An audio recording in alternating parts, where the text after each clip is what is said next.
নমস্কার আমার প্রিয় শ্রোতা বন্ধুরা, আপনারা শুনছেন গপ্পখোর। আর আমি সুদর্শন আপনাদের সঙ্গে রয়েছি একটা হাড়হিম করা গ্রাম বাংলার ভূতের গল্পের সাথে।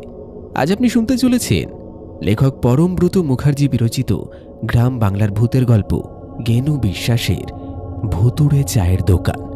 আশা করছি আমাদের আজকের নিবেদনের এই গল্পটি আপনার ভীষণ ভালো লাগবে। আজ কিন্তু গল্পের শেষে আপনার জন্য থাকছে একটি বিশেষ প্রশ্ন। গল্পের মধ্যে থেকেই সেই প্রশ্নটির সঠিক উত্তর আপনাকে আপনার সম্পূর্ণ নামের সঙ্গে কমেন্ট বক্সে লিখে জানাতে হবে। আর আপনাদের মধ্যে থেকে যারা সঠিক উত্তর দেবেন তাদের নাম আগামী গল্পে ঘোষণা করা হবে। আর তার সঙ্গে আরেকটি অনুরোধ, যদি এখনও পর্যন্ত আপনি আমাদের চ্যানেলটি সাবস্ক্রাইব না করে থাকেন তাহলে আর দেরি না করে ঝটপট চ্যানেলটি সাবস্ক্রাইব করুন এবং পাশে থাকা বেল নোটিফিকেশন অন করতে ভুলবেন না। চলুন শোনা যাক আজকের গল্প। শুরু হচ্ছে লেখক পরমব্রত মুখার্জি বিরচিত গ্রাম বাংলার ভূতের গল্প গেনু বিশ্বাসের ভুতুড়ে চায়ের দোকান।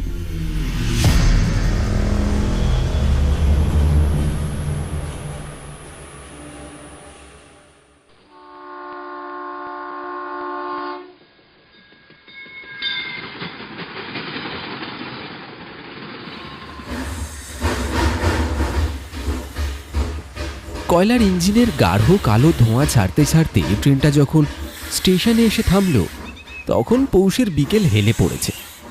কনকনে বাতাস বইছে চারিদিকে। প্ল্যাটফর্মে নামল পবন। চারিদিক ধু ধু করছে, ফাঁকা প্রান্তর। এই অখ্যাত প্রত্যন্ত স্টেশনটিতে বিশেষ কাউকে নামতে দেখল না সে। পরনে লম্বা উলের কোট, গলায় জড়ানো মাফলার, হাতে চামড়ার দস্তানা, আর অন্য হাতে একটি ভারী পুরনো মডেলের সুটকেস। এই শীতের পড়ন্ত বেলায় বেশ মানানসই হলেও এই জনহীন প্রান্তরে পোশাকটি যেন বড্ড বেশি শহুরে আর বড্ড বেশি বেমানান। হ্যাঁ, কাউকে তো দেখতে পাচ্ছি না। ছোট্ট স্টেশন ঘরটির দিকে এগিয়ে গেল সে। টিনের চালার নিচে একটা মাত্র ঘরে স্টেশন মাস্টারের দপ্তর।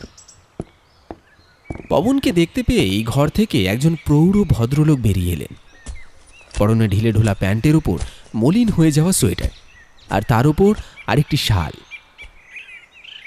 আগে আমার নাম চিত্তরঞ্জন মাইতি, এই স্টেশনের মাস্টার আমি। নতুন মনে হচ্ছে? ভদ্রলোকের কণ্ঠে কৌতূহল। পবন নমস্কার করে বলল, নমস্কার। আগে হ্যাঁ, আমার নাম পবন, পবন রায়চৌধুরী। আমি মাঝের চর যাব, ওই এখানকার সবাই জমিদার বাড়ি বলে না, সেই বাড়িটায়।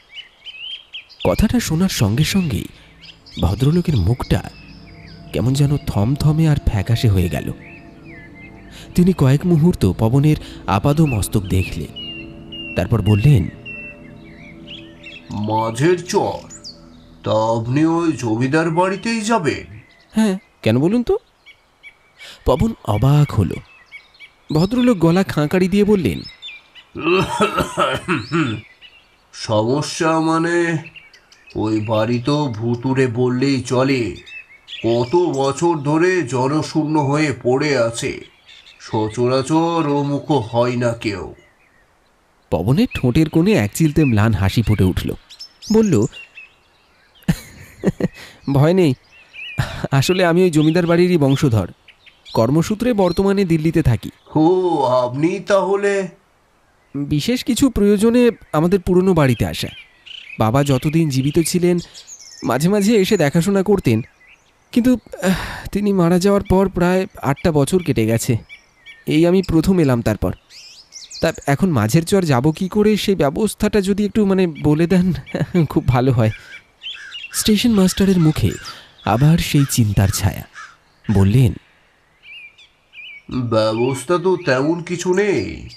গোধূলি পার হয়ে এলো, এখান থেকে সরাসরি কোনো গাড়ি ঘোড়া পাবেন না। আপনি এক কাজ করুন। তিনি হাত তুলে পশ্চিম দিকটা দেখালেন। ওই ওই যে কাঁচা রাস্তাটা মাঠের পাশ দিয়ে চলে গেছে, ওই রাস্তা ধরে সোজা হাঁটতে থাকুন। যদি পথে কোনো ভ্যান, রিক্সা বা গরুর গাড়ি পেয়ে যান তাহলে তারাই আপনাকে জমিদার বাড়িতে নামিয়ে দেবে। তারপর একটু থেমে আবার বললেন, 1.5 কিলোমিটার মতো গেলে একটা ছোট গ্রাম পড়বে, সেখানে কাউকে জিজ্ঞাসা করলে বলে দেবে। রাস্তাটা দুভাগে ভাগ হয়ে গেছে। বাঁ দিকের রাস্তাটা সোজা মাঝের চরের দিকে গেছে। এখান থেকে আরও প্রায় 3 কিলোমিটার পথ, অনেকটাই। তবে আশা করছি পথে কিছু একটা পেয়ে যাবেন, এখনো তো রাত ঘনায়নি। আহ, অনেক ধন্যবাদ।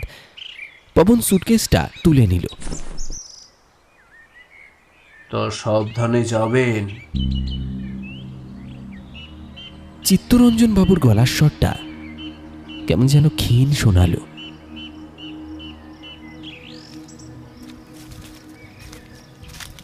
প্ল্যাটফর্ম থেকে নেমে কাঁচা রাস্তায় পা দিল পবন।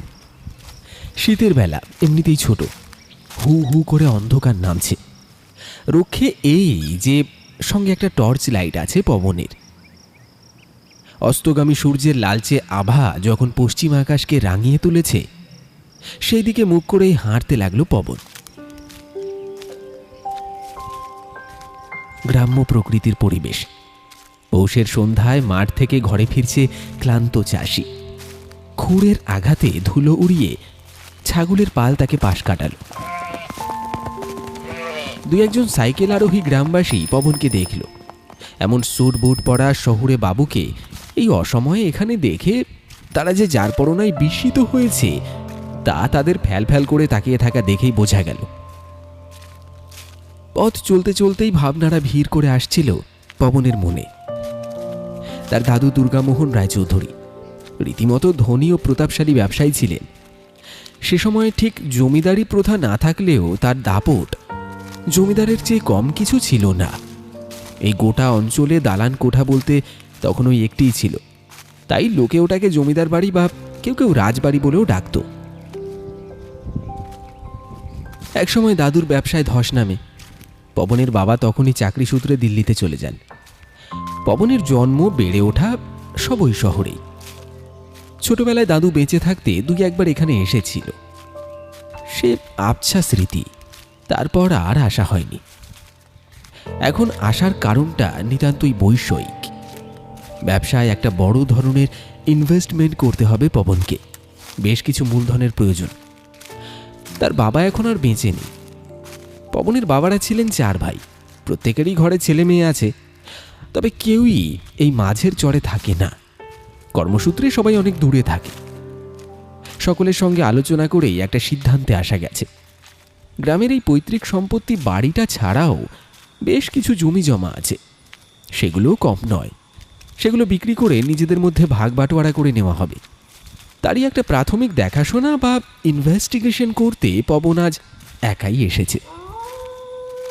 দিন দুয়েকের মধ্যেই তার এক কাকা আর জ্যাঠার ছেলে নীলাশিস আর অবিনাশও এসে পড়বে। আর এসব কথা ভাবতে ভাবতেই পবন এগিয়ে চলেছে গ্রামের ধুলো ওরা গোধূলি বেলার রাস্তা দিয়ে। শীতটা এবছর যেন জাঁকিয়ে বসেছে। এমন সময় ভাবনার জাল ছিঁড়ল একটা শব্দে। সৌভাগ্যবশত পেছন থেকে একটা ঘন্টার আওয়াজ শুনে তাকাতেই পবন দেখতে পেল একটা গরুর গাড়ি তার দিকেই এগিয়ে আসছে। পবন হাত তুলে ইশারা করতেই গরুর গাড়িটি কাছে এসে দাঁড়ালো। গাড়োয়ান একজন শীর্ণ দেহী, এক মুখ কাঁচা পাকা দাড়িওয়ালা প্রৌঢ়। সামনের দিকে কি যাচ্ছেন?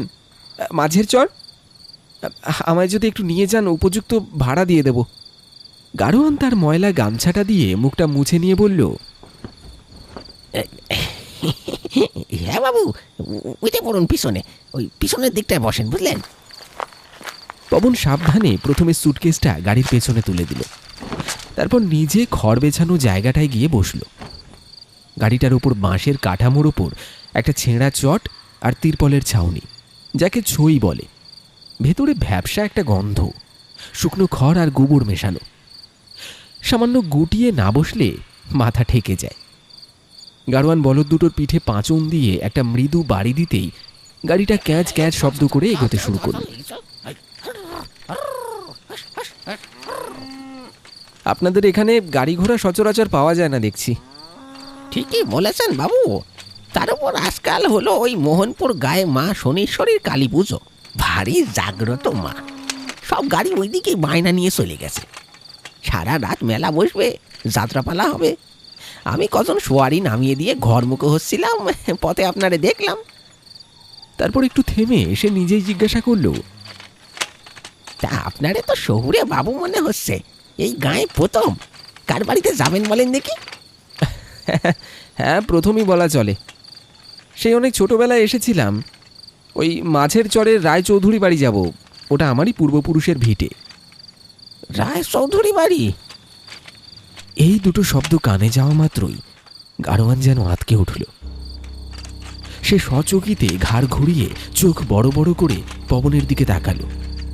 তার মুখের ভাবটা এমন যেন সে ভূত দেখেছে। পবন অবাক হয়ে বলল, কি হয়েছে বলুন তো? ওই বাড়িটার কথা বললে সবাই এমন চমকে উঠছে কেন? স্টেশন মাস্টারও কেমন অবাক হলেন। গাড়োয়ান এবার তার বলদ দুটোকে তাড়া দেওয়া থামিয়ে প্রায় ফিসফিস করে বলল, বাবু, ও বাড়ির নাম আর মুখে আনবেন না। কত কাল ধরে খাঁ খাঁ করছে, দিনের বেলাতেই মুখে অমুকো হয় না। আর আপনি কিনা যাচ্ছেন এই সাঁঝের বেলায়? জঙ্গলাকীর্ণ হয়ে আছে চারিদিকটা। লোকে বলে যারা অকালে মরেছে সব ওই বাড়িতে এখন বাসা বেঁধেছে। ওইটা এখন ভুতুড়ে বাড়ি গো বাবু, ভুতুড়ে বাড়ি। পবনের কপালে একটা সূক্ষ্ম ভাঁজ পড়ল, কিন্তু সে গলা সহজ রেখেই বলল, হ্যাঁ, কিছু করার নেই ভাই, ওখানেই থাকতে হবে কটা দিন। জমি জমা সংক্রান্ত কিছু কাজ আছে। সে প্রসঙ্গ পাল্টানোর জন্যই বলল, যাই হোক, এখানে কাছাকাছি খাওয়া দাওয়ার কোনো ব্যবস্থা, মানে হোটেল টোটেল কিছু আছে? গাড়োয়ান তার স্বাভাবিক ভঙ্গিতে ফিরে এসে সামান্য হাসল।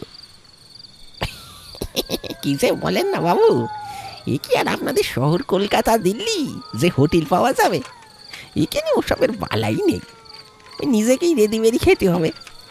হ্যাঁ, মাঝের চরে গোপালের মুদিখানার দোকান আছে, 7-8টা অবধি খোলা পাবেন। চাল ডাল আনাজপাতি সব পেয়ে যাবেন। কথা বলতে বলতে গরুর গাড়িটা মন্থর গতিতে এগিয়ে চলছিল। এমন সময় রাস্তার ধারেই একটা তালপাতার ছাউনি দেওয়া ছোট্ট ঝুপড়ি মতো দোকান পবনের চোখে পড়ল। ভেতর থেকে একটা টিমটিমে লণ্ঠনের আলো ঠিকরে পড়েছে। আরে দাঁড়ান দাঁড়ান দাঁড়ান, একটু দাঁড়ান তো এখানে। আরে এখানে একটা চায়ের দোকান আছে দেখছি। এই শীতে একটু গরম গরম চা খেয়ে নিলে কেমন হয় বলুন তো? কথাটা শোনা মাত্রই গাড়োয়ান যেন আরও বেশি তটস্থ হয়ে পড়ল। সে দাঁড়ানো তো দূরের কথা, বলদ দুটোর পিঠে সপাত করে পাঁচুন চালিয়ে দিয়ে গাড়ির গতি বাড়িয়ে দিল। না না বাবু, ও পাট একদম শুকিয়ে দেন, সন্ধি হয়ে আসছে। ভুলে ওই চায়ের দোকানে সন্ধির পর যাবেন না। কেন? ওখানে আবার কি আছে? আরে বাবু, ওই দোকানটা গেনুর দোকান। লোকটা একেবারে উন্মাদ। আগে ভালোই ছিল, বউ মরে যাওয়ার পর থেকেই মাথাটা গেল। সে আমরা ছোটবেলা থেকে দেখছি, বুঝলেন। পাগলামি দিন দিন বেরিয়ে চলেছে লোকটার। এদিকে মরার বয়স হতে চললো, কিন্তু মরণ যেন ওর কপালে নেই। তবে এইটুকু বলে রাখি বাবু, লোকটা খুব একটা সুবিধের নয়। দিনের বেলাতেও দোকানে চা খাবেন না কখনো। লোকটা এতটাই পাগল হয়ে গেছে যে আজকাল অচেনা লোক দেখলে একেবারে কামড়ে দেয়। বলেন কি? ভারী সাংঘাতিক তো। আচ্ছা, ওনার পরিবারে কি আর কেউ নেই দেখার? যদি থাকতো তাহলে কি আর গেনু ওই জঙ্গলের ধারে একলা চায়ের দোকান নিয়ে বসে থাকতো? সব থেকেও কেউ নেই। এইভাবেই কথা বলতে বলতে আরও বেশ কিছুক্ষণ কাটল। চারপাশের অন্ধকার গাঢ় হয়ে উঠেছে। গরুর গাড়িটা একটা অপেক্ষাকৃত জঙ্গলাকীর্ণ রাস্তার মোড়ে এসে দাঁড়ালো। গাড়োয়ান গাড়ি থামিয়ে বলল, বাবু, সামনে আর যেতে পারবো না বাবু, রাস্তা বড্ড খারাপ। আমি এখান থেকে ওই যে ডান দিকে যে রাস্তাটা চলে গেল ওই দিকে যাব। আপনি এই সামনেই এই রাস্তাটা ধরে সোজা চলে যান, 5 মিনিটের পথ। ওই বড় নিম গাছটা পার হলে পরেই বাড়িটা দেখতে পাবেন। পবন গাড়ি থেকে নামল। ভাড়া মিটিয়ে দিতে গিয়ে তার হঠাৎ একটা কথা মনে পড়ল। ভাই, একটা মুশকিল হয়েছে। মানে আগে বুঝতে পারিনি জায়গাটা এত শুনশান হবে, আর এখানে ঠান্ডাটাও দেখছি একটু বেশি। আমি তো সঙ্গে ঘুমানোর জন্য কিছু আনিনি। মানে বাড়িটাও কি অবস্থায় আছে তাও তো জানি না। যদি দয়া করে একটা মশারি আর গোটা 2 কাঁথা বা কম্বলের ব্যবস্থা করে দেন, খুব উপকার হয়। দাঁড়ান দাঁড়ান। এই বলে সে তার কোটের পকেট থেকে 20টা টাকার একটা নোট বের করে গাড়োয়ানের দিকে বাড়িয়ে দিল। এই 20টা টাকা দেখে গাড়োয়ানের চোখ দুটো অন্ধকারেও চকচক করে উঠল। এই টাকা আয় করতে কখনো কখনো সারা সপ্তাহ লেগে যায়, কখনো আবার তাও হয় না। সামান্য এই উপকারের বদলে মনে মনে কি একটা ভেবে নিল সে। আগে একটু অপেক্ষা করুন বাবু, আমি আমি পাশের পাড়া থেকে জোগাড় করে নিয়ে আসছি। আমার চেনা জানা লোক আছে, কিন্তু এখানেই থাকবেন, এই জায়গাটা ছেড়ে কোথাও যাবেন না। আপনি দাঁড়ান, আমি এক্ষুনি আসছি। আচ্ছা বেশ, ঠিক আছে, আমি এখানে দাঁড়িয়ে আছি।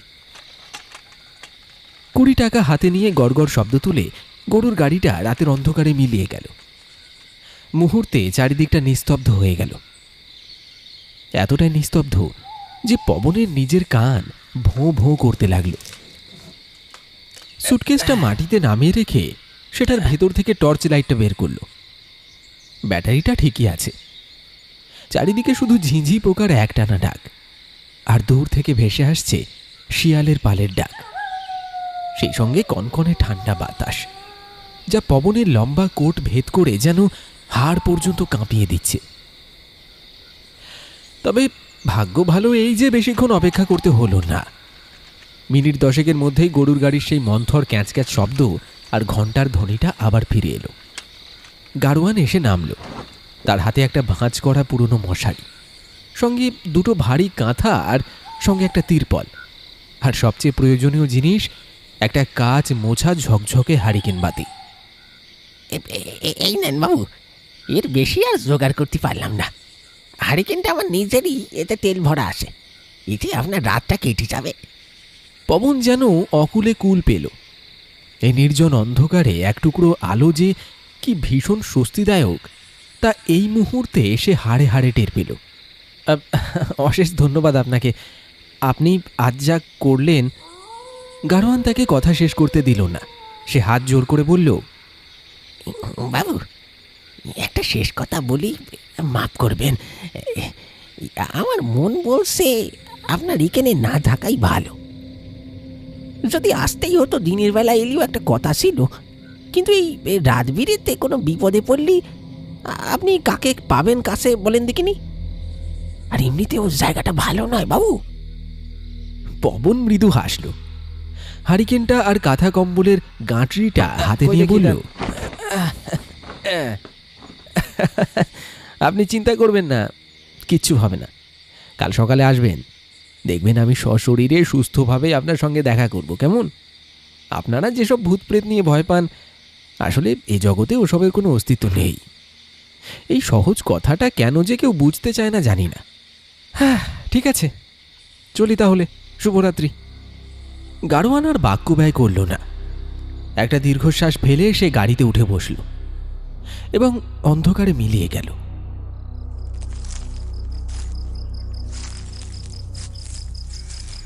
পবন এবার হারিকেনের মৃদু আলোয় টর্চের জোরালো আলো ফেলে সাবধানে এগিয়ে চলল। গাড়োয়ানের কথা মতোই 5 মিনিট হাঁটার পর পথের বাঁকে গাছপালার আড়াল থেকে অতিকায় একটা ছায়ামূর্তির মতো ভেসে উঠল সেই প্রকাণ্ড দোতলা বাড়িটা। অদ্ভুতভাবে এইটুকু পথ আসার সময়ও দুপাশে কোনো বসত বাড়ি চোখে পড়ল না। 2-একটা ভাঙা দেওয়াল, খড়ের চাল খসে পড়া কুঁড়ে ঘর রয়েছে বটে, কিন্তু সেগুলো এমনই জঙ্গলাকীর্ণ যে দেখেই বোঝা যায় বহু বছর সেখানে কেউ থাকে না। টর্চের আলোয় বাড়িটার যেটুকু দেখা গেল তাতে পবনের বুকটা ছ্যাঁত করে উঠল। এ তো বাড়ি নয়, যেন কঙ্কাল। প্রকাণ্ড প্রকাণ্ড থামওয়ালা দালান, কিন্তু আগাছা আর বট অশ্বত্থের ঝুড়ি নেমে এসে তাকে গ্রাস করেছে। দেওয়ালের পলেস্তরা খসে ইটের পাঁজর বেরিয়ে পড়েছে। বাড়ির চারিদিকে মোটা উঁচু পাঁচিল, তবে তা কিছু কিছু জায়গায় এখন হেলে পড়েছে। কোথাও বা কিছুটা অংশ পাঁচিলের একেবারেই ভেঙে পড়ে আছে। বাড়ির সামনে একটা প্রকাণ্ড লোহার ফটক রয়েছে, জাঁদরেল ফটক। সে সময় বিশেষভাবে চন্দননগর থেকে বানিয়ে আনা হয়েছিল ওই প্রকাণ্ড লোহার ফটকটা, কিন্তু আজ তাতে মরচে ধরে করুণ আর দুর্দশাগ্রস্ত অবস্থা। অপেক্ষাকৃত একটা ফাঁকা পাঁচিলের অংশ দিয়ে নিজের শরীরটাকে কোনো মতে গলিয়ে ভেতরে প্রবেশ করল পবন। তারপর পৌঁছে গেল প্রকাণ্ড বাড়িটার প্রধান দরজার সামনে। বাড়ির প্রধান ঘরের দরজাটা সামান্য একটু হেলেছিল। হালকা ঠেলা দিতেই সেটা ক্যাচ করে একটা শব্দ করে আরও প্রশস্ত হয়ে রাতের নিস্তব্ধতা খান খান হয়ে গেল। ভেতরে ঢুকে টর্চের আলো ফেলতেই একটা ঝাপসা বাসি ভ্যাপসা গন্ধ নাকে এলো, আর সেই সঙ্গে ফরফর করে মাথার ওপর দিয়ে উড়ে গেল এক ঝাঁক বাদুড়। মাকড়সার জালে ঢেকে আছে আসবাবপত্র। অবশ্য যা কিছু অবশিষ্ট আছে তার চেনার উপায় নেই, খুবই নগণ্য। ধুলোর আস্তরণ জমে আছে মেঝে জুড়ে। এই পরিবেশে রাত কাটানো প্রায় অসম্ভব। অনেক খোঁজাখুঁজির পর দোতলায় ওঠার সিঁড়ির ঠিক পাশেই ভেতরের দিকের বারান্দাটায় অপেক্ষাকৃত একটু পরিষ্কার পরিচ্ছন্ন একটা জায়গা পেল সে। সৌভাগ্যবশত গাড়োয়ানের দিয়ে যাওয়া কাঁথা কম্বল এবং সঙ্গে একটা তিরপলও ছিল। সেগুলো পেতে তারপর সুটকেস থেকে এক বোতল কার্বলিক অ্যাসিড বের করল সে। দিল্লি থেকে বেরোনোর সময় খবরের কাগজ পড়ে এসব অঞ্চলে সাপখোপের উপদ্রবের কথা জেনেছিল। সাবধানে পবন বারান্দার বাইরে বেশ কিছুটা অংশ জুড়ে অ্যাসিড ছিটিয়ে দিল। অন্য কিছু না হোক, সাপের ভয়টা তো অন্তত যাবে। পবনের পেটে তখন দাউ দাউ করে খিদে জ্বলছে। সেই বিকেলবেলা ট্রেনে কটা কচুরি খেয়েছিল, তারপর আর কিচ্ছু নয়। সুটকেসে রাখা বিস্কুটের টিনটা বের করে কয়েকটা বিস্কিট চিবিয়ে নিল। খেতে ইচ্ছেও করছিল না। একা একা বাপের বসত ভিটেতে এই শ্মশানপুরীতে এসে মনে একটা গভীর আশঙ্কা জমাট বাঁধছিল। তবুও আসতে হলো ওই ব্যবসার খাতিরে। বিস্কিট চিবোতে চিবোতেই তার মনে পড়ল, আসার সময় ওই গেনু না কি যেন নাম বললো, লোকটা চায়ের দোকানটা দেখলাম তো, কিন্তু গাড়োয়ানটা ওখানে যেতে বারণ করলো কেন? একটা মানুষ যদি পাগল হয় সে চায়ের দোকান খুলে বসবে কেন? ধুর, যত সব বাজে কথা, ওসব ভেবে লাভ নেই। পবনের মনে হলো এই কনকনে ঠান্ডায় এক কাপ গরম গরম চা আর দুটো পাউরুটি পেলে সে যেন বেঁচে যায়। হ্যাঁ, যাই হোক, গিয়ে একবার দেখেই আসি, বিড় বিড় করে বলল সে। যেমন ভাবা তেমনই কাজ। টর্চ লাইটটা হাতে নিয়ে সে আবার রাস্তায় নামল। এ তো আর শহরের রাস্তা নয় যে গলি ঘুঁজিতে হারিয়ে যাবে, একেবারে সোজা রাস্তা। টর্চের আলো ফেলে সন্তর্পণে পা বাড়িয়ে এগিয়ে চলল পবন। আর কিছুক্ষণের মধ্যেই পৌঁছল সেই চায়ের দোকানের সামনে। পৌষের কুয়াশা জালের মতো মুড়ে ফেলেছে চারপাশ, কিন্তু ঝুপড়িটার ভেতর থেকে টিমটিমে হারিকেনের আলোটা তখনও জ্বলছে। টর্চের আলোটা নিভিয়ে সে দোকানের সামনে পৌঁছতেই দেখতে পেল একটা লোক উবু হয়ে চুল্লিতে কাঠ গুজে দিচ্ছে। পবন এগিয়ে গেল। এ এক শীর্ণকায় বৃদ্ধ, চামড়ায় ভাঁজে ভাঁজে যেন ইতিহাস লুকিয়ে আছে। শরীরটা শুকিয়ে প্রায় কাঠি হয়ে গেছে। পরনে একটা নোংরা ধুতি, আর তার উপর চাপানো ততোধিক নোংরা একটা ছেঁড়া সোয়েটার। লোকটা যেন নিষ্প্রাণ, অথচ তার মধ্যেই প্রাণের অস্তিত্ব জানান দিচ্ছে চুল্লির আগুনের আঁচে তার নড়বড়ে ছায়াটা। পবন গলাটা হালকা খাঁকারি দিল। খুক খুক শব্দে বৃদ্ধ মুখ তুলল। তার ঘোলাটে চোখ দুটো পবনের মুখের উপর স্থির হল। পবন ভাবল, আহারে, বয়সের ভারে লোকটা নুইয়ে পড়েছে, তবুও দুটো পয়সা রোজগারের আশায় এই শীতের বেলাতেও দোকান খুলে বসেছে। স্যালুট জানাতে হয়, নয়তো এই বয়সে কাজ করার আর সামর্থ্য থাকে নাকি। গরম গরম চা হবে নাকি দাদু? বলতে বলতেই তার চোখ গেল দোকানের ভেতরে। একটা দড়িতে গোটা ছয়েক পাকা সিঙ্গাপুরি কলা ঝুলছে, আর একটা কাঁচের বয়ামে টোস্ট বিস্কিটের পাশে কয়েকটা পাউরুটিও রাখা। পবন যেন এই শীতে হাতে চাঁদ পেল। বৃদ্ধ এতক্ষণে মুখ খুলল। তার স্বরটা থমথমে আর ভারী। নিশ্চয়ই হবে বাবু, আসুন আসুন, ভেতরে এসে বসুন। পবন হাসি মুখে ভেতরে ঢুকে একটা ভাঙাচোরা নড়বড়ে বেঞ্চের ওপর বসল। বৃদ্ধ উনুন থেকে গরম কেটলি নামিয়ে একটা মাটির ভাঁড়ে গরম গরম চা ঢেলে দিল। তারপর এগিয়ে দিয়ে বলল, আপনাকে দেখে মনে হচ্ছে খিদে পেয়েছে খুব। তারপর সে দড়ি থেকে 4টে পাকা সিঙ্গাপুরি কলা পেড়ে একটা ভাঙা প্লেটে করে পবনের সামনে রাখল। এই নিন। দুটো পাউরুটিও দেবেন? এই নির্জন প্রান্তরে কনকনে শীতের রাতে এই সামান্য কলা পাউরুটি আর গরম গরম চা পবনের কাছে তখন অমৃতের মতো মনে হতে লাগলো। সে গো গ্রাসে খেতে শুরু করলো। খেতে খেতে সে বৃদ্ধকে খুঁটিয়ে দেখছিল। গাড়োয়ান লোকটাকে উন্মাদ বলেছিল, কিন্তু কথাবার্তায় চালচলনে পবনের তাকে কোনো দিক থেকেই পাগল বলে মনে হলো না, বরং বেশ শান্ত এবং স্থির ধীর। গরম গরম চায়ের পেয়ালাটা হাতে নিয়ে ঠান্ডা হয়ে যাওয়া হাত দুটো যেন প্রাণ ফিরে পেয়েছে। ওইদিকে উনুনের গনগনে আঁচের উত্তাপটা বড়ই আরামদায়ক। পবনের মনে হতে লাগলো, রাতটা এই ভুতুড়ে বাড়ির বদলে এখানে কাটিয়ে দিলে কেমন হয়। খেতে খেতেই পবন লক্ষ্য করল বৃদ্ধ আর একটা বড় কেটলিতে নতুন করে দুধ আর সামান্য জল ঢেলে উনুনে চাপালো। এই রাতের বেলায় পবন বেশ অবাক হলো। সে তার হাত ঘড়িতে দেখল রাত 8টা বেজে গেছে।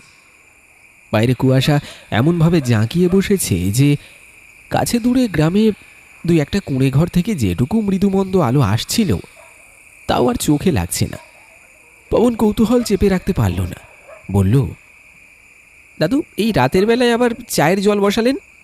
মানে বলতে চাইছি, এখন যদি খদ্দের না আসে এগুলো তো পড়েই থাকবে। আর আপনাকে দেখে তো মনে হচ্ছে এই বয়সে আপনি নিজেই নিজের খাওয়া পড়াটুকু জোগাড় করে চলেছেন।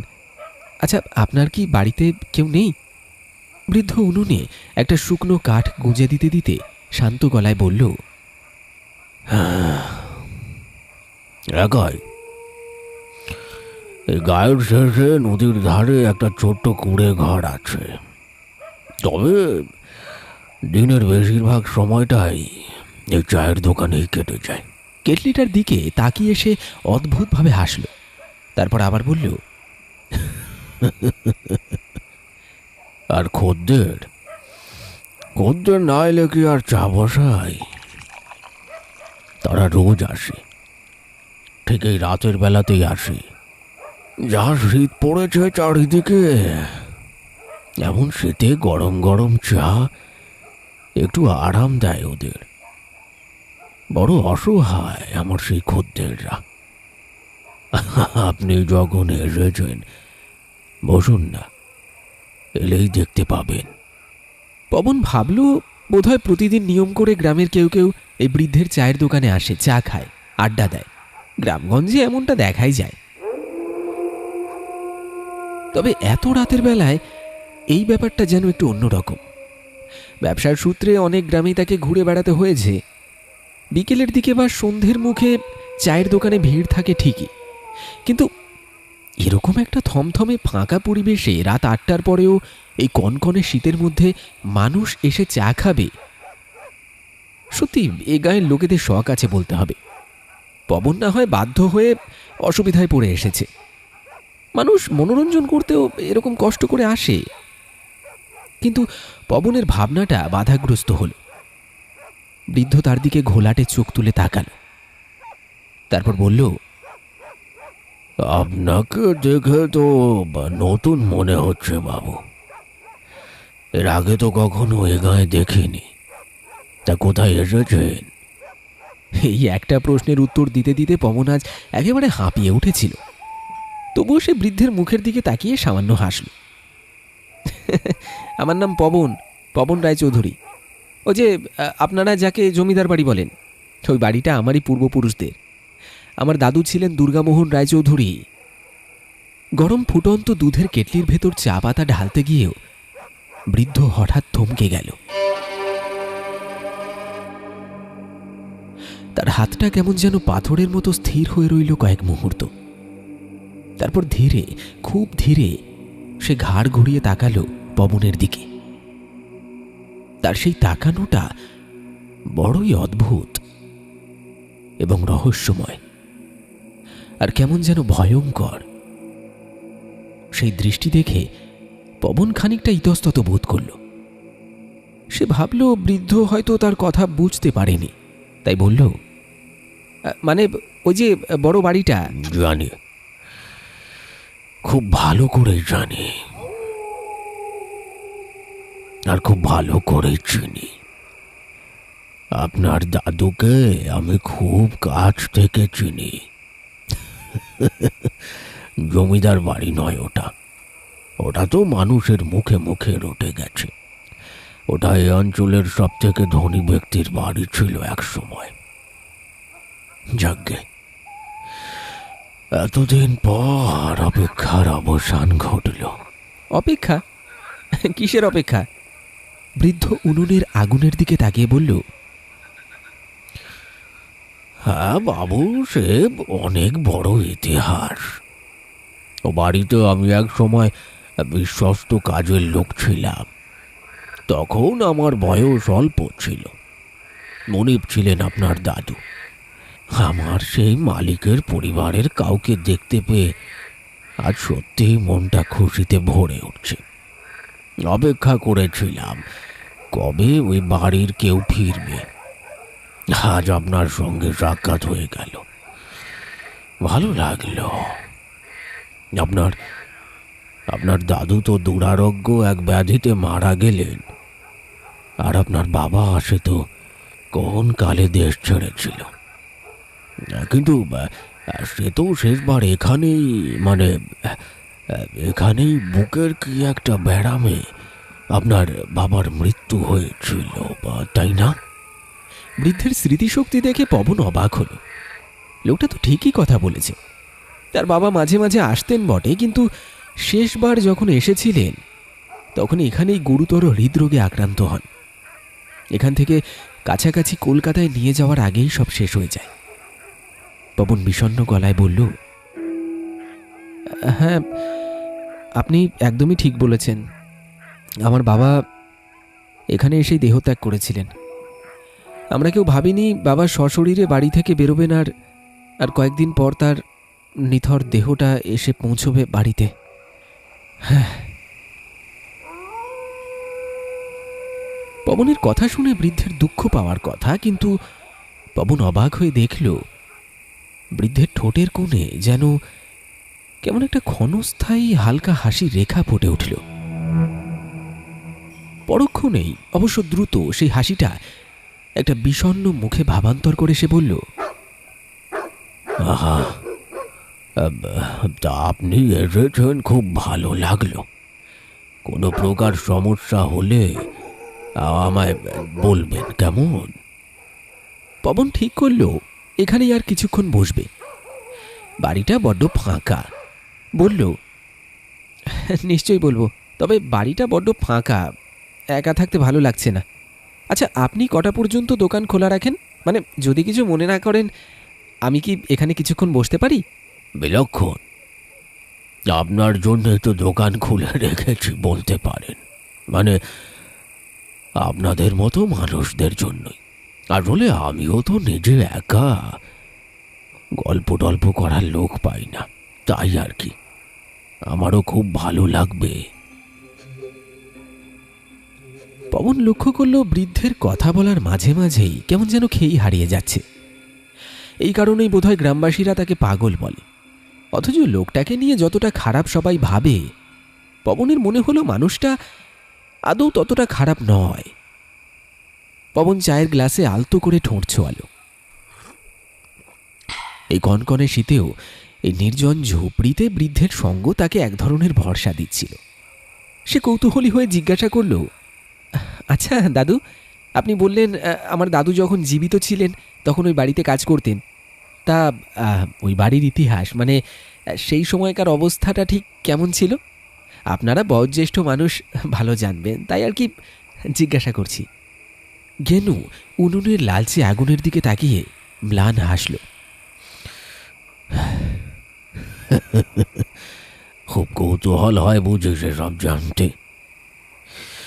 অবশ্য হওয়ারই কথা।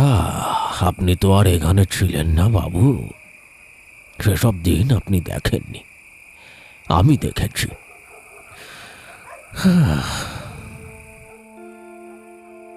বৃদ্ধ একটা দীর্ঘশ্বাস ছাড়ল। সেই শ্বাসের শব্দে যেন কত শত পুরনো দিনের ধুলো উড়ে গেল। তার ঘোলাটে চোখ দুটো ক্ষণিকের জন্য উজ্জ্বল হয়ে উঠল। কি যে বলি বাবু, গোড়ার দিকে আমি ও বাড়ির সব কাজ করতাম। রান্না বান্না, ঠাকুর ঘরের বাসন মাজা, গোশালার দেখাশোনা, বাগানের মালির কাজ, কোনো কাজে আমার না ছিল না। বলতে গেলে খাটুনি ছিল অমানুষিক। কিন্তু দুর্গামোহন বাবু লোক চিনতে ভুল করতেন না, জেনে রাখবে। আমি তো গাঁয়ের পাঠশালা পেরিয়ে শহর অবধি সামান্য লেখাপড়াও শিখেছিলাম। বাবু সেটা ঠিক লক্ষ্য করেছিলেন। ধীরে ধীরে রান্নার কাজ থেকে তুলে এনে আমাকে বসালেন ওর খাজাঞ্চির কাজে। তারপর তো বলতে গেলে আমি ওর ডান হাত হয়ে উঠলাম। বিজয়, সম্পত্তি, ব্যবসা বাণিজ্য সব কিছুর তদারকি, নতুন জমি কেনা, সওদাগিরি, আপিসে চিঠি লেখা, সব এই গেনু বিশ্বাসের সঙ্গে পরামর্শ না করে তিনি এক পাও চলতেন না। তা দাদু কেমন মানুষ ছিলেন? মনিব হিসেবে লোকটা ভালোই ছিলেন, কিন্তু বড় হিসেবে ওই খাঁটি ব্যবসাদার মানুষ যেমন হয় আর কি। এক পয়সা ফেলার আগে 10 বার ভাবতেন। তবে দয়ালুও ছিলেন। কিন্তু গেনু আবার থামল। তবে একবার সে এক ভয়ঙ্কর বিপদ থেকে আমি তাকে বাঁচিয়েছিলাম। সে এমন বিপদ যেখান থেকে ফেরা সহজ ছিল না। কি বিপদ? ওই কলকাতায় ব্যবসার কাজে গেছেন, সঙ্গে আমিও গিয়েছিলাম। ওর এক শরিকি শত্রু, ওর ব্যবসারই আর কি লোক, ওর খাবারে বিষ মিশিয়ে একেবারে খতম করে দেওয়ার ফোন দিয়ে এটেছিল। সে কথা আমি টের পেয়ে গিয়েছিলাম। আমি এককালে ওনার রান্নাঘরে কাজ করেছি। খাবারের গন্ধ শুকেই আমার কেমন সন্দেহ হয়। সে এক অনেক লম্বা কাহিনী বাবু। সে যাত্রায় আমি না থাকলে দুর্গামোহন বাবুর প্রাণটা ওখানেই যেত। পবন দেখল গেনু বিশ্বাস কথা বলতে বলতেই দুটো নতুন পোড়া মাটির ভাঁড় তার সামনে টেবিলের উপর সাজিয়ে রাখছে। ভাঁড় দুটোকে সে একটা ভেজা ন্যাকড়া দিয়ে খুব যত্ন করে মুছল, এমনভাবে রাখল যেন এক্ষুনি তাতে চা ঢেলে দেবে। পবন দ্রুত বলল, না না দাদু, আমি আর চা খাবো না, এই তো খেলাম। গেনু তার দিকে না তাকিয়েই বলল, এ আপনার জন্য নয় বাবু, ওদের আসার সময় হয়ে গেছে। তার স্বরটা কেমন যেন শুকনো শোনালো। ওদের? পবন চমকে উঠে বাঁ হাতের কবজিতে বাঁধা হাতঘড়িটাতে দেখল রাত তখন 8:30 বাজে। এই অন্ধকারে এই শীতে আরো খদ্দের আসবে? গেনু পবনের প্রশ্নের কোনো উত্তর দিল না। ভাবটা এমন যেন কথাটা শোনেনি। আবার নিজের মতো করেই বলতে লাগলো, সেসব দিনের কথা মনে করলে এখন কেবলই স্বপ্ন বলে মনে হয়। কিন্তু তারপর এমন একটা ঘটনা ঘটল যেটা আমার সব চিন্তা ভাবনা, সব বিশ্বাস একেবারে খান খান করে দিল। গেনুর কথা শেষ করার আগেই দোকানের বাইরে ঘনায়মান কুয়াশা ভেদ করে দুটো ছায়ামূর্তি এসে দাঁড়ালো। পবন অবাক হয়ে তাকিয়ে রইল। সে ভেবেছিল গ্রামের কোনো বৃদ্ধ বা যুবক হয়তো এই শীতে আড্ডা দিতে আসবে, কিন্তু এ তো তা নয়, বরং একজন স্ত্রী লোক, তার সঙ্গে একটি বছর 10-12 বাচ্চা মেয়ে। ওদের দেখেই পবনের শিরদাঁড়া দিয়ে একটা ঠান্ডা স্রোত বয়ে গেল। মহিলাটির উস্কো খুস্কো জট পাকানো চুল, পরনে একটা পুরনো শতছিন্ন ছিটের শাড়ি। কিন্তু পবন বিস্ফারিত চোখে দেখল মহিলার গায়ে কোনো ব্লাউজ নেই। এই হাড় কাঁপানো শীতে কেবল শাড়িটাই কোনো মতে গায়ে জড়ানো, আর মেয়েটির পরনেও একটা পাতলা রংচটা ফ্রক, যেটা এই শীতের পক্ষে একেবারে বেমানান। আর সবচেয়ে অদ্ভুত হলো তাদের হাঁটার ভঙ্গি। তারা যেন স্বাভাবিকভাবে হাঁটছে না। পা দুটো মাটি থেকে না তুলেই কেমন যেন ঘষতে ঘষতে একটা অদ্ভুত শব্দ করে দোকানের ভেতরে ঢুকল। তাদের চোখের পাতা দুটো বড্ড স্থির, যেন পলক পড়ছে না। তারা পবনের দিকে একটি বারও তাকালো না, সোজা তাকে পাশ কাটিয়ে গিয়ে দোকানের অন্য কোণে পাতা আরেকটা নড়বড়ে বেঞ্চে গিয়ে বসল। গেনু তাদের দেখে একটু হাসল। উনুন থেকে কেটলিটা নামাতে নামাতে বলল, আজ বড্ড বেশি শীত পড়েছে বলো। মহিলাটি কোনো কথা বলল না, শুধু মাথাটা সামান্য দুলালো। তার মাথায় ঘোমটা টানা, মুখটা অন্ধকারে প্রায় দেখাই যাচ্ছে না। কেটলি থেকে তখন ফুটন্ত চা ঢালল গেনু। ধোঁয়া ওঠা গরম চা মাটির ভাঁড়ে করে সে প্রথমে মহিলার হাতে এবং পরে বাচ্চা মেয়েটির হাতে তুলে দিল। চাটা এগিয়ে দিতে দিতে গেনু বিশ্বাস পবনের দিকে ইশারা করে মহিলাটিকে উদ্দেশ্য করে বলল, দেখেছ আজকে এসেছে, আরে দুর্গামোহন বাবুর নাতি, খুব ভালো ছেলেটা। পবনের বুকের ভেতরটা ছ্যাঁত করে উঠল। মহিলাটি এবং ওই বাচ্চা মেয়েটি দুজনেই একটা অদ্ভুত যান্ত্রিকভাবে তাদের ঘাড় ঘোরালো পবনের দিকে। সেই তাকানোয় কোনো কৌতূহল নেই, আছে শুধু এক নিষ্প্রাণ স্থিরতা। পবন দেখল শুধু বৃদ্ধ গেনু নয়, এই দুজনের চোখও কেমন যেন ঘোলাটে। মনে হচ্ছে যেন চোখের মনির ওপর দিয়ে একটা পাতলা অস্বচ্ছ পর্দা পড়েছে, আর সেই পর্দার আড়াল থেকে আবছা যেটুকু দৃষ্টি দেখা যায় তাতেই গা কাঁটা দিয়ে ওঠে। পবন অস্বস্তি ভরা গলায় নিছক ভদ্রতার খাতিরেই হাত জোর করে নমস্কার করল। নমস্কার। কিন্তু মহিলার মধ্যে কোনো ভাবান্তর দেখা গেল না। সে পবনের নমস্কারের প্রতি নমস্কার তো দূরের কথা, চোখের পলকও ফেলল না। সে পবনের দিকে স্থির তাকিয়ে থেকেই সেই ফুটন্ত গরম চায়ের ভাঁড়টা তুলে নিল এবং এক চুমুকে সোজা গলায় ঢেলে দিল। তার দেখা দেখি পাশে বসে থাকা সেই ছোট বাচ্চা মেয়েটিও ঠিক একই কাজ করল। পবন ভয়ে প্রায় চিৎকার করে উঠেছিল। এ কি দেখছে সে? এইমাত্র চুল্লি থেকে নামানো ফুটন্ত চা, যে চায়ে মানুষ এক ফোঁটা ঠোঁট ছোঁয়াতে পারে না, সেই চা এই মা মেয়ে এমনভাবে গিলে ফেলল যেন যেন তা ঠান্ডা জল। এই অসম্ভব দৃশ্য পবনের হাত পা ঠান্ডা করে দিল। তার মনে হলো নির্ঘাত এদের মুখের ভেতরটা সম্পূর্ণ জ্বলে পুড়ে খাক হয়ে গেছে, অথচ দুজনের মুখেই কোনো যন্ত্রণার চিহ্ন মাত্র নেই। গেনু মিটিমিটি হাসছে। সে আবার বলল, রে, খুব ঠান্ডা লাগছে বুঝে আজ? দাঁড়া দাঁড়া, আর এক কাপ করে চা দি। গেনু আবার তাদের মাটির ভাঁড়ে টকবক করে ফুটতে থাকা চা ঢেলে দিল। এবার সেই ধোঁয়া ওঠা গরম চায়ের ভাঁড় হাতে নিয়ে ওরা দুজন পবনের দিকে এক দৃষ্টে তাকিয়ে রইল। পবন মনে মনে প্রহর গুনতে লাগলো। এই বুঝি আবার সেই ভয়ঙ্কর কাণ্ডটা ঘটে, এই বুঝি আবার তারা ওই আগুন গরম চা গলায় ঢেলে দেয়।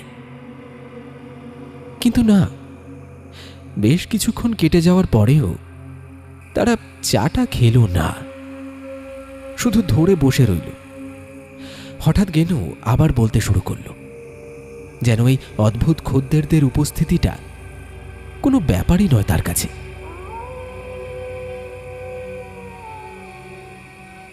গায়ের দক্ষিণ দিকে একটা নদী আছে বাবু, দেখেছেন?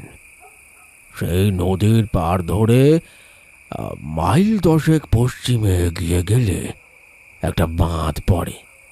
সেই বাঁধটা আজ থেকে প্রায় 100 বছর আগে সেই ব্রিটিশ সরকারের আমলে তৈরি করা হয়েছিল। ওই নদীর জলই ছিল এ তল্লাটের চাষবাসের ভরসা। কিন্তু একবার এক ভীষণ ভয়ঙ্কর ঘটনা ঘটে গেল। এমন দুর্ঘটনা যে ঘটবে তা কেউ আশঙ্কা করতে পারেনি। তখন ভরা বর্ষাকাল, নদীর জল এমনিতেই ফুলে ভেপে উঠেছিল, আর তার উপর দিনে দুপুরে সেই বাঁধ গেল ভেঙে, ভেসে গিয়েছিল গ্রামকে গ্রাম।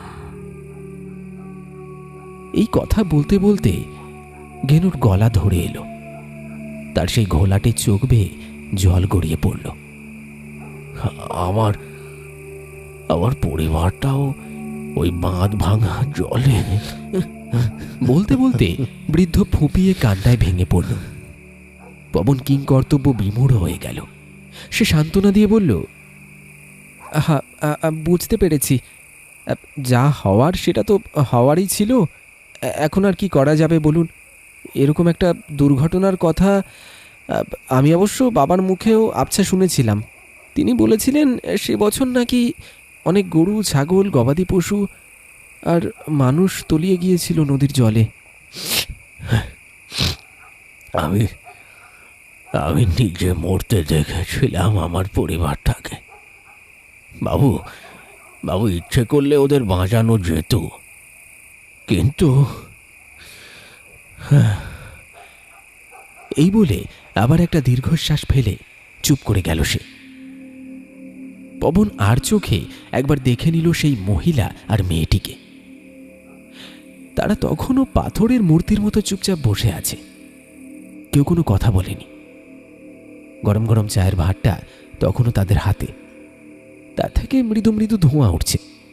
পবনের কেমন যেন একটা তীব্র অস্বস্তি লাগতে লাগল। এই শীতল মৃতপ্রায় খদ্দের আর এই বৃদ্ধের জীবন্ত শোক, সব মিলিয়ে পরিস্থিতিটা অসহ্য হয়ে উঠেছিল। গেনু আবার বলতে শুরু করল। এবার তার স্বরটা আরো গভীর, আরো ভারাক্রান্ত। বাঁধ ভাঙা জল যখন গায়ে ঢুকলো, সে কি গর্জন বাবু! সব ভেঙে চুড়ে নিয়ে আসছে। তবে আপনার দাদু দুর্গামোহন বাবু খুব হিসেবি লোক ছিলেন। তিনি জানতেন এই অঞ্চলে মাঝে মাঝে এমন বন্যা পরিস্থিতি হয়, তাই তিনি বিশেষ ব্যবস্থা করে রেখেছিলেন। বাড়ির চারিদিকে মোটা, ভীষণ পুরু আর অনেকটা উঁচু পাঁচিল তুলেছিলেন। আর বাড়ির প্রধান দরজা এমনভাবে বানানো হয়েছিল যে জল ঢুকতে চাইলেও অনেকটা সময় লাগত। সেই সময়ের মধ্যে বাড়ির প্রয়োজনীয় দামি জিনিসপত্রগুলোকে গুছিয়ে নেওয়ার একটা ফুরসত পাওয়া যেত।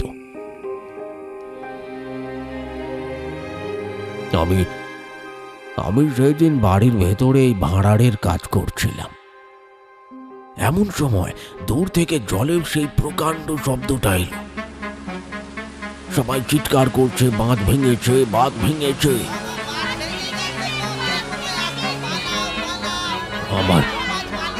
আমার বুকটা ধড়াস করে উঠেছিল, কারণ তখন আমার মেয়ে ময়না গাঁয়ের পাঠশালায়, আর আমার স্ত্রী পার্বতী সে তখন বাড়িতে একা। আমি ছুটে গেলাম প্রধান ফটকের দিকে, কিন্তু দুর্গামোহন বাবু তার আগেই সেখানে পৌঁছে গেছেন। গেনু, মনিবের সে চিৎকারে আমি দাঁড়ালাম। এখন দরজা খুলিস না, বাইরে যাস না। আমি হাত জোর করে বললাম, বাবু বাবু আমাকে যেতে দিন।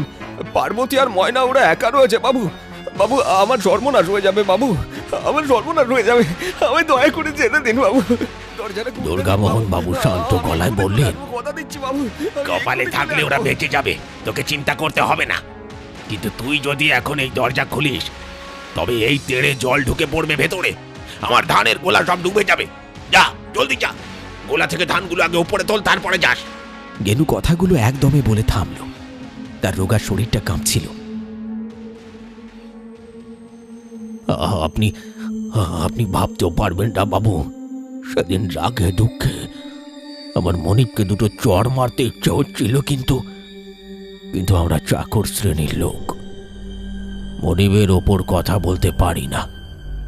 আমি ওনার পায়ে পড়লাম, অনেক করে কাকুতি মিনতি করলাম, কিন্তু কিছুতেই তিনি আমাকে দরজা খুলে বাইরে বের হতে দিলেন না। মরে যাবে, আপনি দয়া করে আমাকে যেতে দিন বাবু, আমাকে যেতে দিন। আর তারপর এইটুকু বলে বৃদ্ধ মাথা নিচু করল। তার কাঁধ দুটো থর থর করে কাঁপছে। পবনের গলা শুকিয়ে কাঠ। সে ফিস করে জিজ্ঞাসা করল, তারপর? বৃদ্ধ এবার মুখ তুলল। তার ঘোলাটে চোখ দুটো যেন জ্বলছে। সে পবনের দিকে এমন এক ক্রোধান্বিত দৃষ্টিতে তাকালো যে পবন শিউরে উঠল। কিন্তু সেই রাগের আড়ালেও ছিল এক প্রবল দুঃখ, এক অতলান্ত বেদনা, যা পবনের বুকের ভেতরটা মুচড়ে দিল। গেনুর সেই জ্বলন্ত দৃষ্টির সামনে পবন যেন জমে পাথর হয়ে গেল। বৃদ্ধের কণ্ঠস্বর তখন আর শোকাতুর নয়, বরং তা এক অদ্ভুত শীতলতায় ভরা। আমি মনিবের আদেশ অমান্য করতে পারলাম না বাবু, পারার কথাও নয়। আমি হলাম গিয়ে চাকর, গোলাম। গোলার থেকে ধানের বোঝা কাঁধে করে নিয়ে আমি আর অন্য শ্রমিকরা ছুটলাম দোতলার মহলে। 3 বস্তা ধান ওপরে তুলে যখন 4 নম্বর বস্তাটা নিয়ে সিঁড়ি দিয়ে উঠছি, ঠিক তখনই দোতলার বারান্দা থেকে আমি দেখতে পেলাম বাঁধ ভাঙা নদীর জল নয় বাবু, সে যেন সাক্ষাৎ জম ফুঁসতে এগিয়ে আসছে, সব ভেঙে চুরে তছনছ করে দিচ্ছে। আর সেই জলের আগে আগে আমার চোখটা আটকে গেল এক জায়গায়। আমি দেখলাম আমার পার্বতী আমার ছোট্ট মেয়ে ময়নাকে কোলে আঁকড়ে ধরে পাগলের মতো ছুটে আসছে। আমাদের এই বাড়িটার পাঁচিলটাই তখন গায়ের মধ্যে সব থেকে উঁচু। ও ভেবেছিল এখানে এলেই বুঝি বেঁচে যাবে, আমি কিছু না কিছু একটা ব্যবস্থা করব। জলের তোড় ওদের পেছনে তাড়া করছে, ওরা চড়তে এসে আছড়ে পড়ল সেই বন্ধ দরজার সামনে। আমি দোতলা থেকে চিৎকার করছিলাম, পার্বতী, ময়না! পার্বতী আর ময়না আমাকে দেখতে পেয়েছিল বাবু। ওইটুকু বাচ্চা মেয়ে সে গলা ফাটিয়ে চিৎকার করে বলছিল,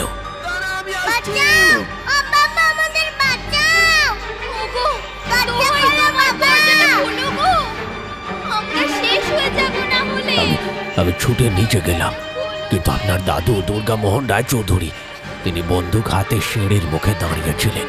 বললেন, এক পা এগুলে গুলি করে দেবো কেন? ওই দরজা এখন খুলবি না, আমার লক্ষ্মীর ভান্ডার ভেসে যাবে। বাবু, আমার লক্ষ্মী যে দরজার বাইরে ভেসে যাচ্ছে,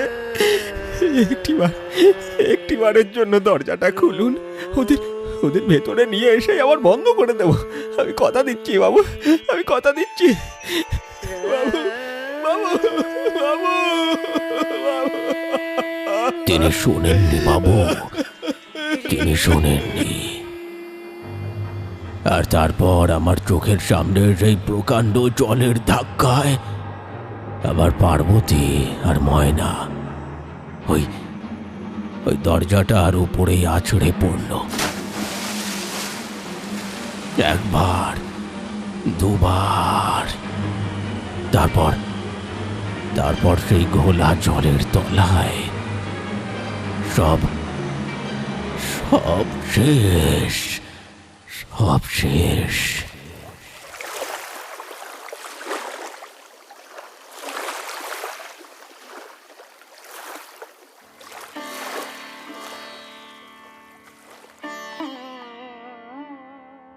এইটুকু বলে গেনু এমনভাবে স্তব্ধ হলো যেন তার গলার স্বর কেউ কেড়ে নিয়েছে। চায়ের দোকানের ভেতরটা হঠাৎ করেই যেন আরো ঠান্ডা, আরো নিস্তব্ধ হয়ে গেল। উনুনের আগুনটা দপ করে নিভে গিয়ে শুধু লাল আভা ছড়াচ্ছিল। ঠিক সেই মুহূর্তে পবন একটা অদ্ভুত জিনিস অনুভব করল।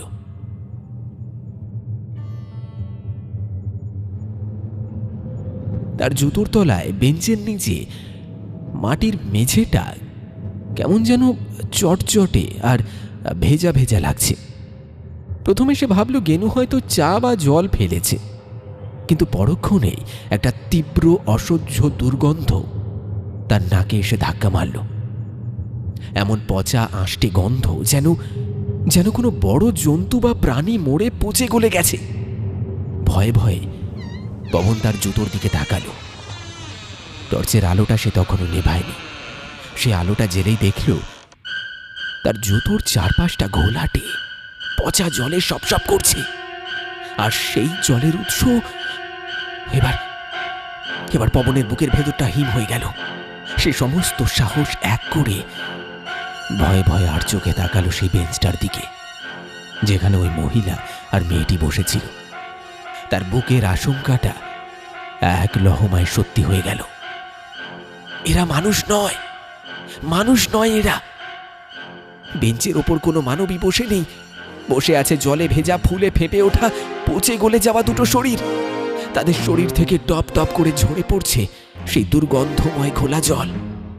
চামড়া খসে গিয়ে কোথাও কোথাও মাংসের রসালো থলথলে পদার্থ দেখা যাচ্ছে। কোথাও বা মাংস পচে গিয়ে বেরিয়ে এসেছে হলদেটে হাড়, আর তার সঙ্গে কঙ্কালের কাঠামো। অথচ সেই পচন ধরা কঙ্কালসার হাত দিয়েই তারা ধরে আছে সেই টকবক করে ফোটা গরম চায়ের ভাঁড়। সেই পচা গলা বিভৎস দৃশ্য দেখে পবনের জীব অসাড় হয়ে গেল, গলার স্বর শুকিয়ে গেল। বৃদ্ধ গেনু তখন খ্যাক খ্যাক করে হেসে উঠল। সে এক ভয়ঙ্কর হাসি, যেন মরচে পড়া কোনো যন্ত্র চালু হচ্ছে।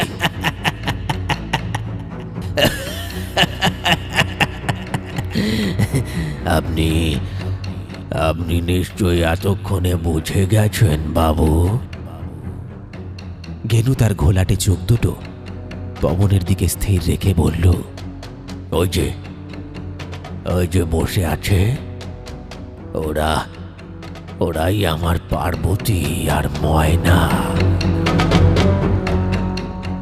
পবনের মুখ দিয়ে কোনো আওয়াজ বেরোলো না। সে শুধু ঠক ঠক করে কাঁপতে লাগলো। ওরা বছরের পর বছর ধরে এখানে আমার এই দোকানে অপেক্ষা করে আছে বাবু। দুর্গামোহনের পরিবারের কোনো বংশধরকেই ওরা ছাড়বে না।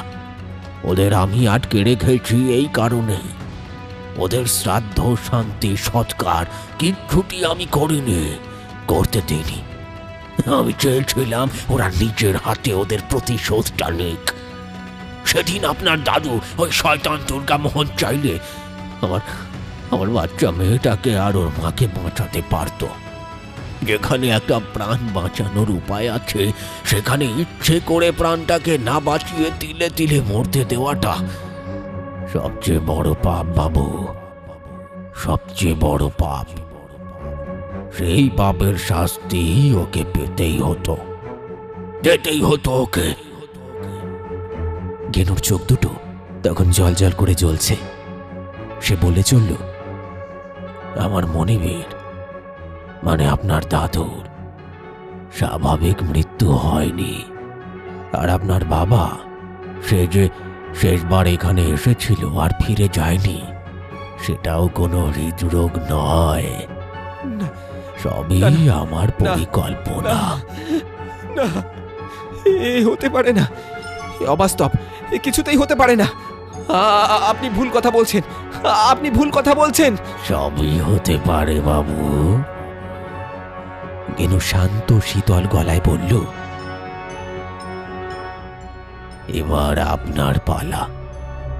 দেখুন দেখুন কিভাবে আপনাকে ওরা ওদের সঙ্গে করে নিয়ে যায়।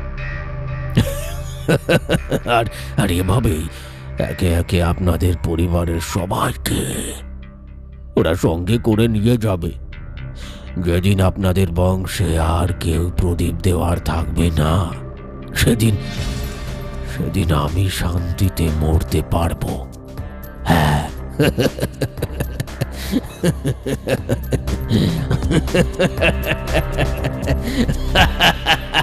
এই কথা বলে বৃদ্ধ গেনু আর এক মুহূর্ত দাঁড়ালো না। সে তার লাঠিটা তুলে নিয়ে দোকানের ঝাঁপটা খোলা রেখে বাইরে ঘন কুয়াশার মধ্যে ধীর পায়ে মিলিয়ে গেল। না না না, আপনি যাবেন না, আপনি যাবেন না।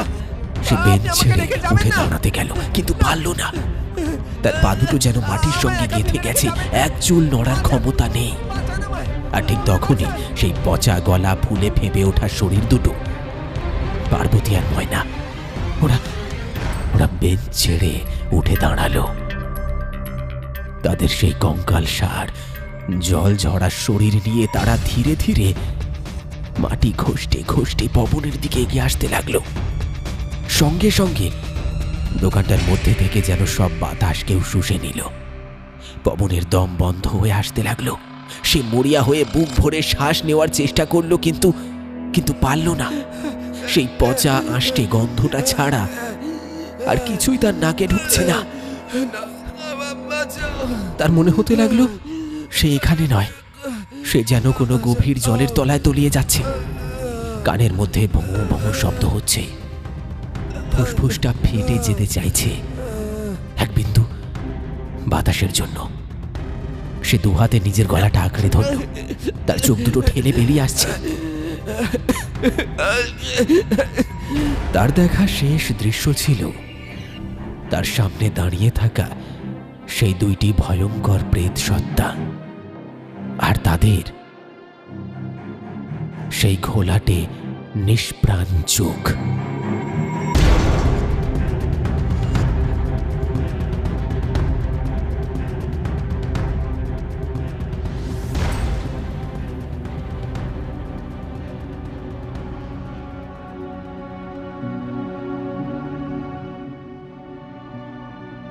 এর ঠিক 2 দিন পর সেই গরুর গাড়ির গাড়োয়ান লোকটা পরদিন সকালে পবনবাবুর খোঁজে জমিদার বাড়িতে এসেছিল। বাড়িটার সামনে এসে দেখল বাড়ির ভেতর বিছানাটা ঠিক সেভাবেই পাতা আছে, মশারি টাঙানো, কম্বল ভাঁজ করা, কিন্তু পবনবাবু উধাও। সারা গ্রামে কথাটা রটে গেল। মাঝের চরের জমিদার বাড়িতে শহরের যে বাবু এসে উঠেছিল সে বেমালুম উবে গেছে, তার কোনো পাত্তা নেই। আর সেই দিনই পড়ন্ত বিকেলে মাঝের চর স্টেশনের সেই ভাঙা প্ল্যাটফর্মে আবার একটা ট্রেন এসে থামল।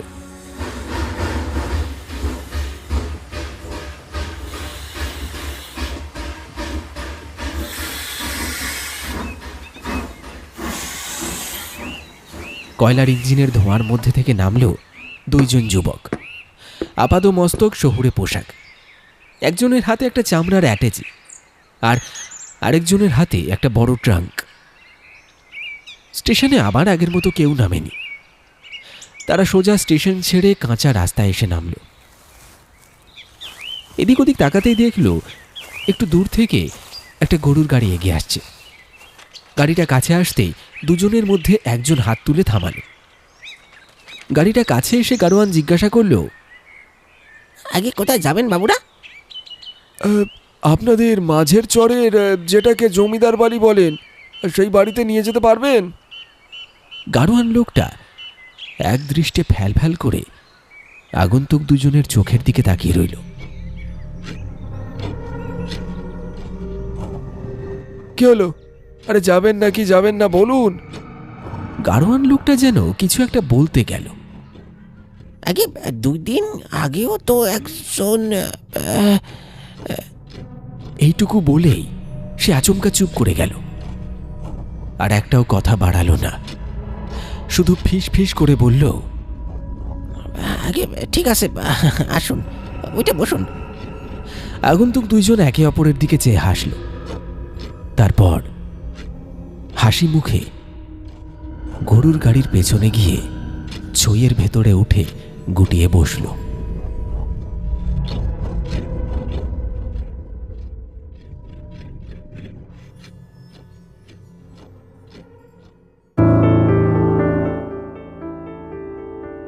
শুনলেন গেনু বিশ্বাসের ভুতুড়ে চায়ের দোকান। আমাদের আজকের নিবেদনের এই গল্পটি আপনার কেমন লাগলো অবশ্যই কমেন্ট সেকশনে লিখে জানাতে ভুলবেন না। যেমনটা গল্পের শুরুতে বলেছিলাম, আজও গল্পের মধ্যে থেকে থাকছে আপনার জন্য একটি প্রশ্ন। যদি আজকের গল্পটি সম্পূর্ণ মনোযোগ সহকারে আপনি শুনে থাকেন তাহলে বলুন তো, আমাদের আজকের গল্পে গেনু বিশ্বাস দুর্গামোহনের বাড়িতে কয় বস্তা ধান কাঁধে করে দোতলায় নিয়ে গিয়েছিল? খুব সহজ একটা প্রশ্ন। এই প্রশ্নের সঠিক উত্তর আপনার সম্পূর্ণ নামের সঙ্গে কমেন্ট সেকশনে লিখে জানাতে ভুলবেন না।